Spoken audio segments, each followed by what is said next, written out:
इस दुनिया में कर्म को मानने वाले कहते हैं भाग्य कुछ नहीं होता, और भाग्यवादी लोग कहते हैं किस्मत में जो कुछ लिखा होगा वही होकर रहेगा।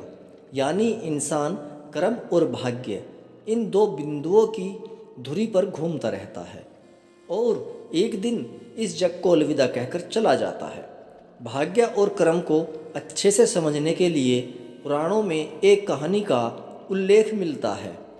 एक बार देवऋषि नारद जी बैकुंठ धाम गए। वहाँ उन्होंने भगवान विष्णु को नमन किया। नारद जी ने श्री हरि से कहा, प्रभु, पृथ्वी पर जब आपका प्रभाव कम हो रहा है, धर्म पर चलने वालों को कोई अच्छा फल नहीं मिल रहा, जो पाप कर रहे हैं उनका भला हो रहा है, तब श्री हरि ने कहा, ऐसा नहीं है देवऋषि, जो भी हो रहा है सब नियति के जरिए हो रहा है। नारद बोले, मैं तो देखकर आ रहा हूँ, पापियों को अच्छा फल मिल रहा है और भला करने वाले, धर्म के रास्ते पर चलने वाले लोगों को बुरा फल मिल रहा है। भगवान ने कहा, कोई ऐसी घटना बताओ। नारद ने कहा, अभी मैं एक जंगल से आ रहा हूँ। वहाँ एक गाय एक दलदल में फंसी हुई थी। कोई उसे बचाने वाला नहीं था। तभी एक चोर उधर से गुजरा। गाय को फंसा हुआ देखकर भी नहीं रुका। वह उस पर पैर रखकर दलदल लांघकर निकल गया। आगे जाकर चोर को सोने की मोहरों से भरी एक थैली मिली। थोड़ी देर बाद वहाँ से एक वृद्ध साधु गुजरा।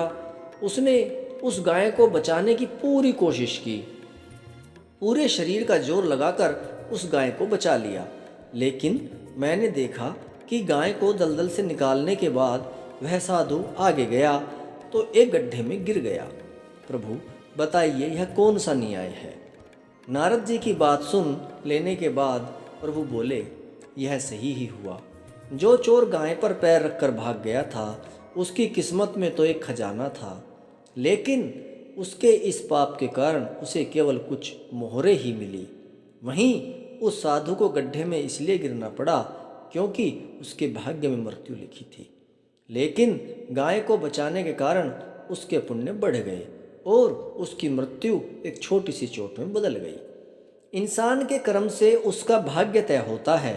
इंसान को कर्म करते रहना चाहिए, क्योंकि कर्म से भाग्य बदला जा सकता है। Thank you.